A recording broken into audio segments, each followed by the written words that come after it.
Today's tutorial is on the famous Adagio from Marcello's Oboe Concerto, as it was transcribed for keyboard by JS Bach. For me, it's one of those must-have repertoire items because it is instantly recognised, but yet it's not overly played. Are you sitting comfortably? Then let's begin. I came across this piece first in a Twitter conversation, and when I sort of listened to the attached file, I thought, oh, I do recognise that, so I decided to download the score and give it a try for myself. As always, I've created a full set of practice notes for you, which you can download later, so there's no need to take any notes. In our first step, of course, we want to form a really good top-down view of the piece. So a good place to start, I think, is listening to the original oboe version with oboe and orchestra, and then after that listening to some of the performances by pianists. And one that I particularly do enjoy is by Katia Buniatisvili, and I'll link it below so you can check it out for yourself later. So before we dive into the divide step, I thought it was first probably worth just having a few words about the ornaments, because one thing I've noticed is there are very big differences from pianist to pianist of how these are executed. So just to be clear, I'll explain how I'm going to do them.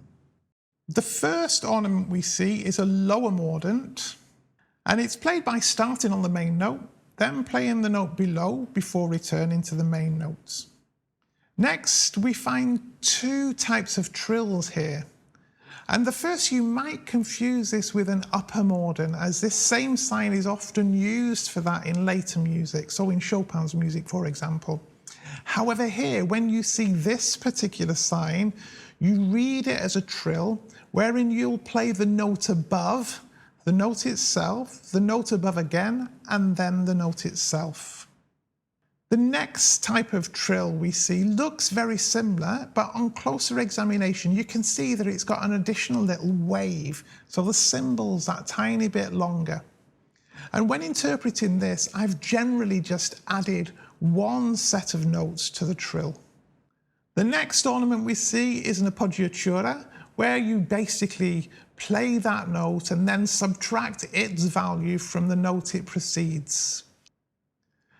The final type of ornament we see, I'm interpreting as a trill followed by a turn.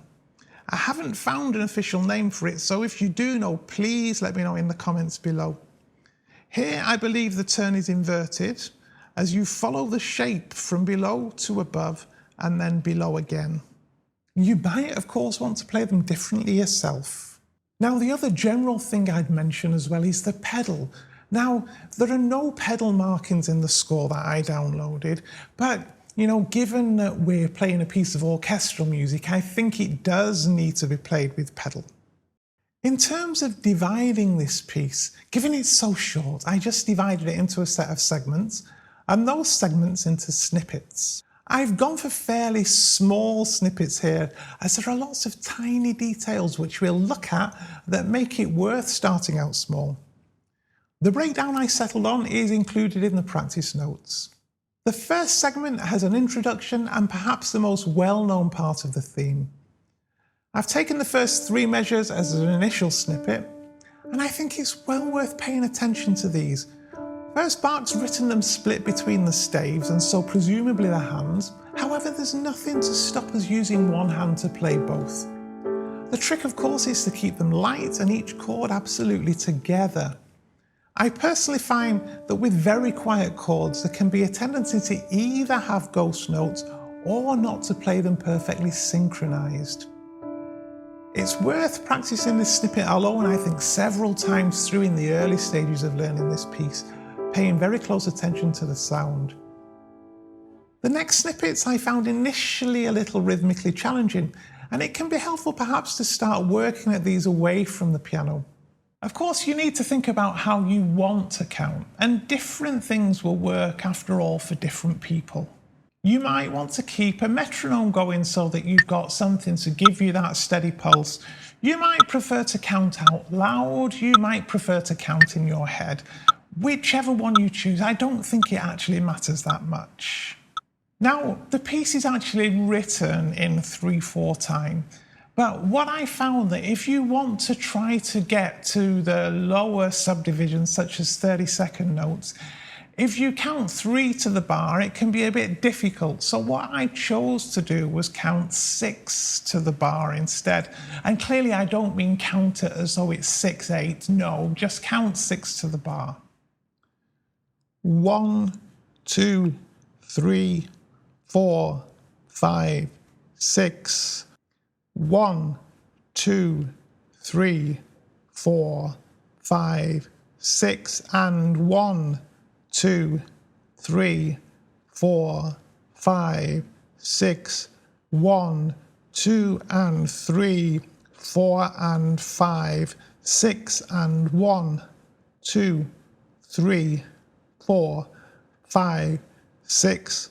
1 and a 2 and a 3 and a 4 and a 5 and a 6 and a 1, 2, 3, 4, 5, 6. 1E and a 2E and a 3E and a 4E and a 5E and a 6E and a 1, 2, 3. Once we feel we have a good feel for the rhythm, let's try out with the notes.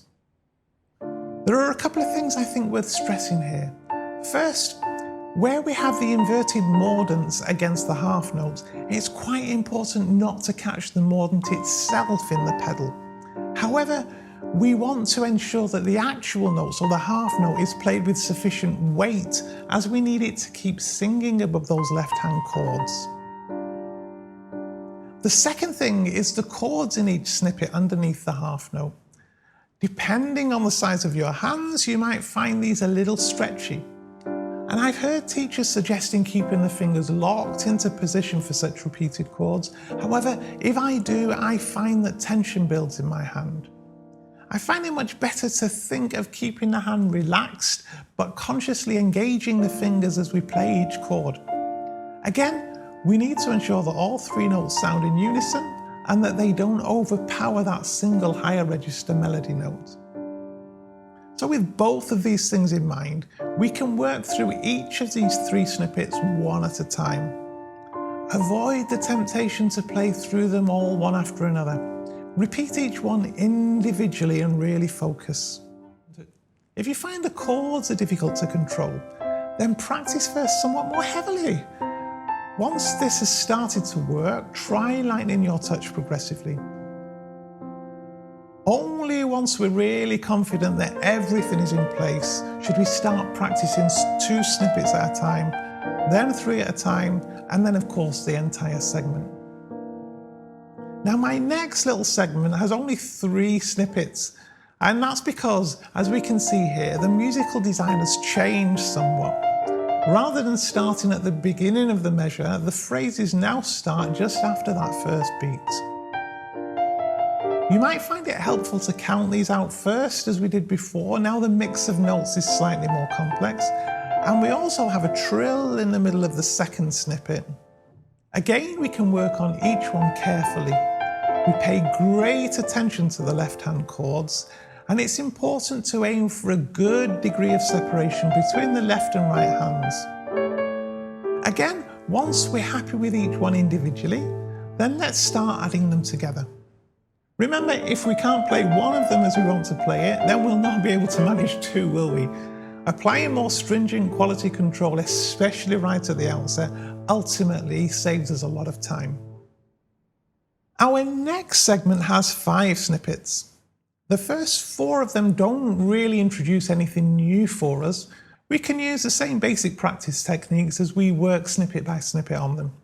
The 5th, however, gives us 2 new challenges. First, it has the first longer trill. Secondly, it's the only place where we depart from the steady beat in the left hand of 6/8 notes per measure. So let's think about both of these. With a longer trill, we need to decide exactly where we wish to end it. Here I opted to finish this trill exactly on the tied G natural, in unison with where my left hand plays the E. To practice this, we can use the add-on technique, but also we can temporarily keep that steady left hand beat going by replacing both of the quarter notes with 2/8 notes. So first, let's start with everything up to that tied G. First, I've discovered if we want to avoid seizing up with the trill, it can sometimes help to slightly lift and lower the wrist as we play it. Now, I adopted to trill with 4 and 5 here because I don't think it needs to be lightning fast. However, you might choose to use a different fingering. Note we're also adding the extra F here, and that really does help us to coordinate this longer trill. Once we're happy with this part, we can add the remainder of the snippet, but also repeating the E natural with the left hand. Of course, our final stage is then to stop playing these additional notes, and we should find that we can still respect the pulse quite nicely. Our next segment starts off with the pattern that we recognise from elsewhere, so we already know how to practice that first snippet. However, the second snippet introduces a longer trill with a turn at the end. And again, we need to concentrate on where we're going to place this. I opted to coordinate with the dotted D natural. Equally, I found a gentle rise and fall of the wrist helpful here. Depending on how confident we are with trills, we can use more or less notes. We can measure it out precisely as we start practicing it. We always have the option of going more free form as our familiarity with the piece builds. Again, resist the temptation to join this snippet to the others until we're really confident with it. Adding extra notes too early, as I've said before, doesn't help. The third and fourth snippets of this segment can be a little challenging to count accurately. Don't forget, we always have the option to count away from the piano initially if necessary. Sometimes it can even help to write small bits out in a notebook, leaving plenty of space to allow us to see exactly where every note needs to be placed. The final segment brings us to the end of the piece. Here, in a couple of snippets, we have the left hand playing some 16th notes for the first time. We have all the practice ideas we need to work on the first 4 snippets of this. Again, if required, we can use add-on with the longer trill in the second snippet. And I opted to finish this on the E. So we can play initially just up to that point and then add the remaining notes once we're happy with our trill.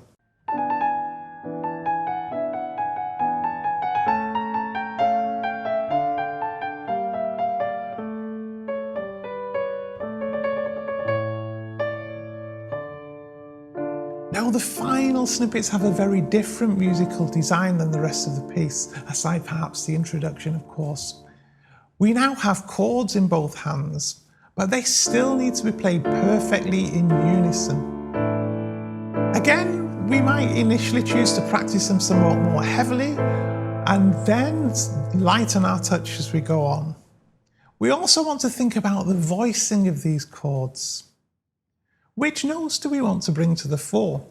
It can be interesting to experiment with bringing an inner voice out, especially where we have one note of a chord that changes, such as the D natural moving to C.